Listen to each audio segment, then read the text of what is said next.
আলহামদুলিল্লাহ ওয়াসসালাতু ওয়াসসালামু আলা রাসূলিল্লাহ বাদ। সুপ্রিয় দর্শক, এই পৃথিবীতে আমাদের প্রতি আল্লাহ তাআলার যত নেয়ামত আছে তোর মধ্যে অন্যতম শ্রেষ্ঠ একটি নেয়ামত হলো নেক সন্তানের নেয়ামত। যে সমস্ত বাবা মাকে আল্লাহ তাআলা নিঃসন্তান রেখেছেন, সন্তানহীনতার কষ্ট এবং পরীক্ষা কত কঠিন সেটি তারাই সবচেয়ে ভালো বলতে পারবেন।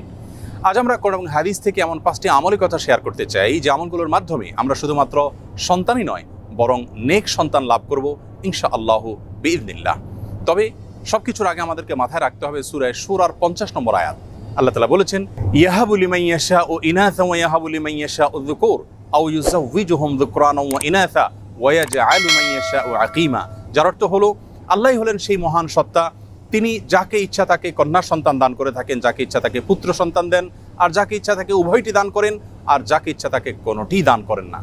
আমাদের অনেক ভাই বোন আছেন যারা সন্তানহীনতার কষ্ট এবং দুঃখ গোছাবার জন্য, লাঘব করবার জন্য অনেক মাজারে গিয়ে ধর্ণা দেন, সেখানে গিয়ে সন্তান প্রার্থনা করে থাকেন।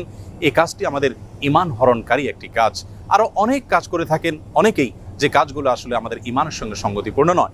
এজন্য সর্বপ্রথম মাথায় রাখতে হবে যে সন্তানহীনতার কষ্ট এবং দুঃখ এটি গোছাবার জন্য, সন্তান লাভের জন্য, অনেক সন্তানের জন্য শুধুমাত্র আল্লাহ তাআলার কাছে আমাদেরকে প্রার্থনা করতে হবে।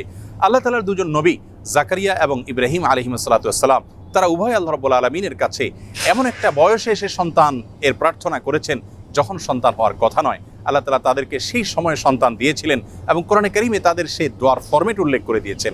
আমরা যদি সেই ফরম্যাটের দোয়া আল্লাহ তাআলার কাছে অনবরত পেশ করতে থাকি, নিবেদন করতে থাকি, ইনশাআল্লাহ সন্তানহীনতার কষ্ট এবং দুঃখ আমাদেরও দূর হবে এবং নেক সন্তান আমরা লাভ করতে পারবো ইনশাআল্লাহ বিইذনিল্লাহ। সন্তান লাভের জন্য জাকারিয়া আলাইহিস সালামের দুটি দোয়া কোরআনে কারীমে উল্লেখ হয়েছে। তার একটি বর্ণিত হয়েছে সূরা আলে ইমরানের 38 নম্বর আয়াতে, আর অপরটি বর্ণিত হয়েছে সূরা আম্বিয়ার 89 নম্বর আয়াতে। আলে ইমরানের আয়াতে আল্লাহ নবী জাকারিয়া আলাইহিস সালামের যে দোয়া আল্লাহ তাআলা উল্লেখ করেছেন সেটি ছিল এই, রব্বি হাবলি মিন লাদুনকা যুররিয়াতান তাইয়্যিবা ইন্নাকা সামিউদ দুআ। যার অর্থ হলো, হে আমার রব, হে আমার প্রতিপালক, আপনি আপনার তরফ থেকে আমাকে নেক এবং সুসন্তান দান করুন, আপনি দোয়া শ্রবণকারী। তার অপর যে দোয়াটি সূরা আম্বিয়াতে বর্ণিত হয়েছে সেটি ছিল অত্যন্ত মর্মস্পর্শী এবং হৃদয়গ্রাহী। সেই দোয়ার ভাষ্য ছিল এই, রব্বি লা তাযারনি ফারদা ওয়া আনতা খায়রুল ওয়ারিসিন। যার অর্থ হলো, হে আমার প্রতিপালক, হে আমার রব, আপনি আমাকে একা ছেড়ে দিবেন না, অর্থাৎ নিঃসন্তান আমাকে রাখবেন না, আপনি তো সর্বোত্তম ওয়ারিস দানকারী। আল্লাহ নবী ইব্রাহিম আলাইহিস সালাম আল্লাহর কাছে সন্তান চেয়ে যে দোয়া করেছেন কোরআনে কারীমে, সেটি আল্লাহ তাআলা উল্লেখ করেছেন ছোট্ট একটি দোয়া সূরা সাফফাতের 100 নম্বর আয়াতে দোয়াটি বর্ণিত হয়েছে। সে দোয়ার ভাষ্য ছিল এই, রব্বি হাবলি মিনাস সলিহিন। যার অর্থ হলো, হে আল্লাহ, আপনি আমাকে নেক সন্তান দান করুন। এর মাধ্যমে তিনি আল্লাহ তাআলার তরফ থেকে ইসমাঈল আলাইহিস সালামের মতো নেক সন্তান লাভ করেছিলেন। জাকারিয়া আলাইহিস সালামের যে দুটি দোয়া আমরা উল্লেখ করেছি তার মাধ্যমে তিনি আল্লাহ তাআলার কাছ থেকে ইয়াহয়া আলাইহিস সালামের মতো নেক সন্তান লাভ করেছিলেন।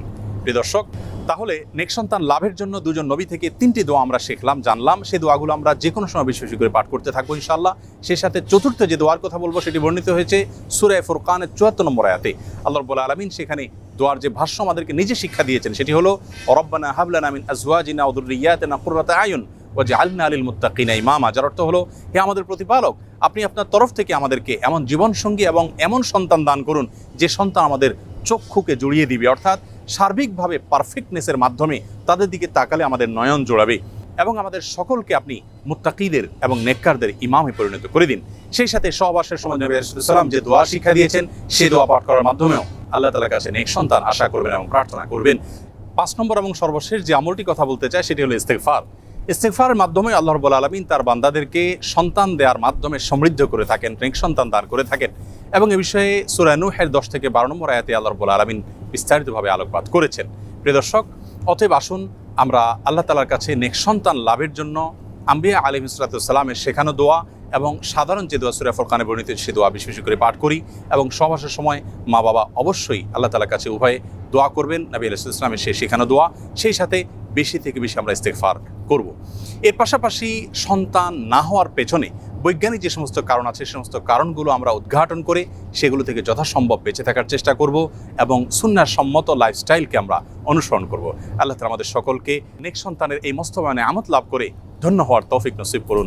আসসালামু আলাইকুম ওয়া রাহমাতুল্লাহি ওয়া বারাকাতুহু।